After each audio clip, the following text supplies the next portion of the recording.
primary race, and why should Democrats vote for you instead of those other candidates? Yeah, I've been traveling, the state every day and every night, talking to, Ohioans from every corner of the state about things that are important to them.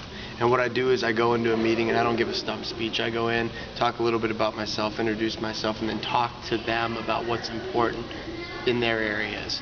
And then I try to bring their voices into different pieces of legislation that I have proposed, in the Senate currently. I talk to them about different ideas that we may be able to bring forward, and then I tell them my vision if I was fortunate enough to win the nomination for governor. And they really appreciate that relationship building and building that trust. Actions speak louder than words, and you gotta show people what you would do. You can't just tell people and then leave, and you have to have real conversations with people. And so we normally talk for an hour. I was in Gallipolis last night for their Democrat dinner. Great crowd, 100 people, very engaged. Last week I was in Greenville, and I'm going to Seneca, and I went to Mansfield a few weeks back, and so in Lima last week. So every night it's a new crowd. And I think that people are very eager to get back involved in the process, but they just want somebody that they can believe in. They just want somebody that they can understand, and they want to talk about issues that affect their community and the quality of life in their neighborhoods. And so I talk about jobs, I talk about schools, I talk about cleaning up neighborhoods, and that resonates in every corner of the state, no matter where people are from. All right, but why should they vote for you as opposed? Connie was just talking about jobs, I'm sure, based on this. Why should they vote for you? Well, I think that people can see what I've done, and people can measure that action that I've taken, and the things that I've fought for are things that are important to them. And so any politician can go into a room and say they're going to do stuff, but I've done it. I'll do it every single day. And I have real, legitimate, truthful conversations with people, and sometimes you don't agree on the first thing, maybe not the second thing, but you try to find some common ground. And like I said, people just want somebody that they can trust and understand. And so I think that as I'm traveling from community to community, word is spreading that I'm somebody that can be reliable, that can be trustworthy, and that has a real clear message and future vision for this state. And so I think that slowly but surely, community by community, we're building that momentum, and it's very strong and it's very powerful. And I think that people are starting to feel it. And so I think that's where I kind of separate myself, as the actual ground game early, getting out and getting to know constituents. Do you think that the Kasich administration has adequately addressed some of these issues, jobs, opioids, and if they haven't, and you want to devote more resources, how are you going to pay for them? So the answer to the first question is no. I think when it comes to opioids specifically, he has pushed as a governor very small band-aids to a major problem, right? So, example, in the Senate, we just passed a bill that would put fentanyl dealers in jail for longer periods of time. Okay, that may be a piece to the puzzle. We just passed a bill that would limit opioid prescriptions to 7 pills a prescription. Great. That doesn't affect or help the thousands of families that deal with addiction every single day. What we need to do is invest money into educating our kids, giving police the tools to work on this problem on the ground every single day, and then have rehabilitation and wraparound services for people when they fall and when this addiction takes their life over. And we have to give them an opportunity or help them get back on their feet so that they can become a productive member of society again. We're not doing that currently. We're just doing what I would call talking point legislation so that they can say they're doing something without actually doing what we need to do. It costs money, and so you have to invest. It's the same with jobs.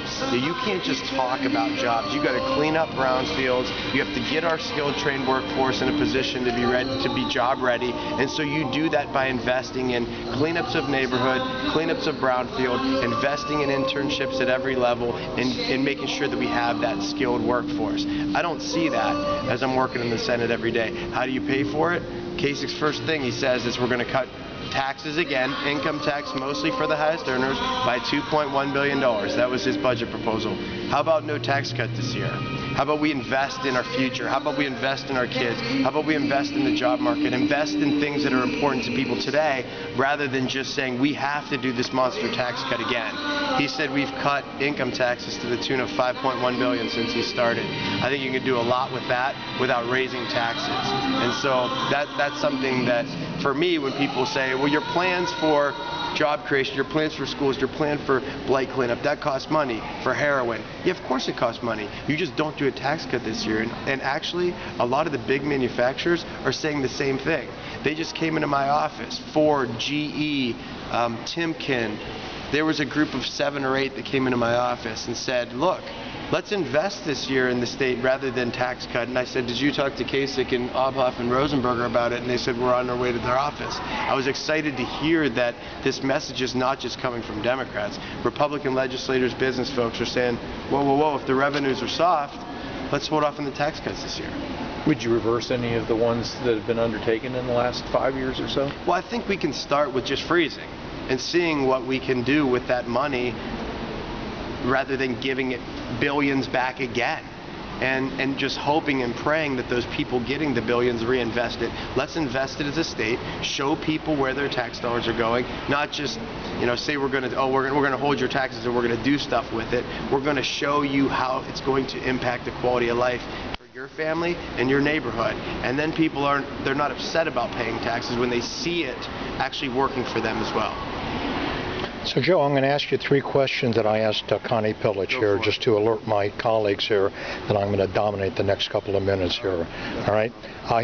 Donald Trump beat Hillary Clinton in Ohio pretty soundly. Correct. By a huge amount, almost 9 points, more than 446,000 votes. What's the most important thing you learned from her loss that you're going to use in your campaign to be a winner?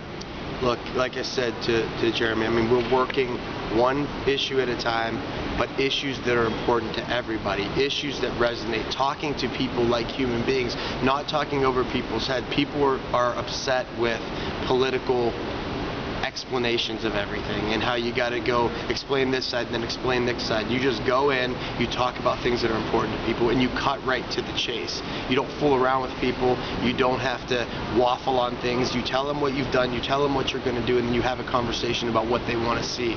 It's straight conversation.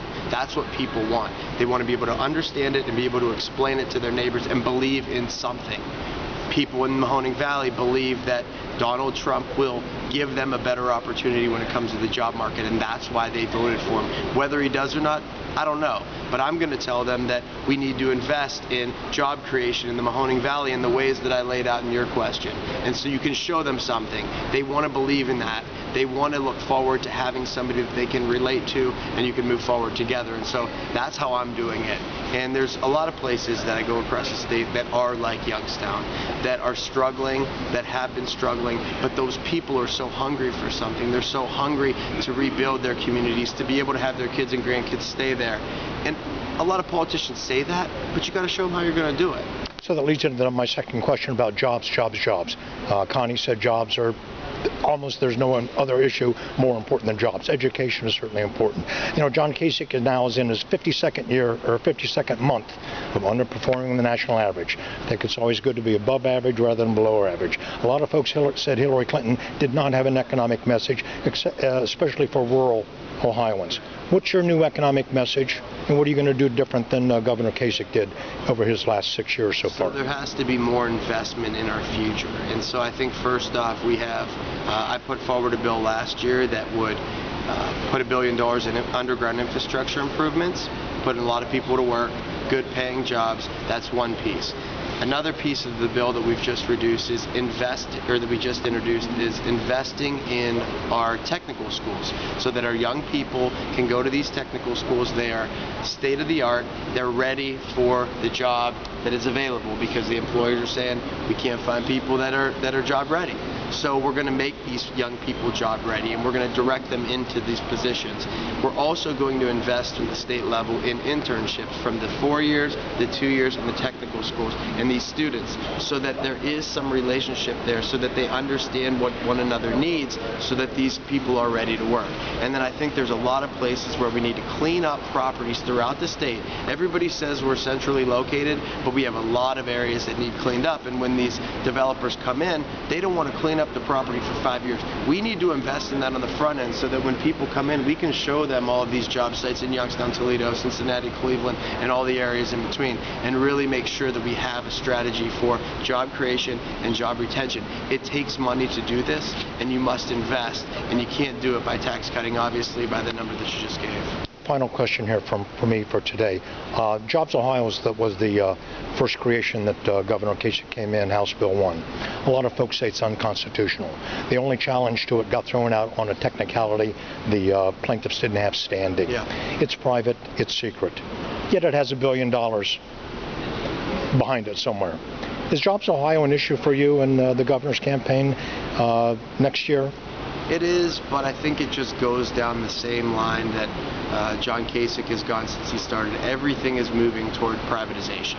You know, he always talks about, you know, moving government at the speed of business. So we have Jobs Ohio, we privatize the food service and prisons, take over public schools, charter school explosion, e-schools. Everybody's making money off state stuff. Closure of developmental centers in Youngstown and Dayton, spitting people out into the private sector. But see, what happens when we've done that is that we've lost a lot of good paying jobs in communities that desperately need it. So when you close the YDC, Youngstown Developmental Center, or you close or you privatize food services, you're telling those workers they don't have a job with the state anymore, but you can find a job with the private provider, and they pay $10 an hour and you work 29 hours a week. That's the problem that I've seen, and at the end of the day, somebody's making a profit off our most vulnerable, whether it's people with handicaps, our kids, prison population. Somebody's making money, and it's not the state of Ohio. The state of Ohio is losing good jobs, and that's a problem for me. It's just the whole move to privatization. You were saying your schedule for the past few days, Gallipolis, Seneca County, Greenville, these are all more rural areas. Is this part of just an initial get-to-know-you tour, or is a big part of your campaign going to be getting those Democrats in more rural areas? It's really important to get Democrats from all over the state. There's a lot of places that candidates have traditionally forgotten about. And so what I've done is right before Christmas, I called every chairman. And I asked every chairman if they have an event coming up, invite me if you're willing, and I'll be there.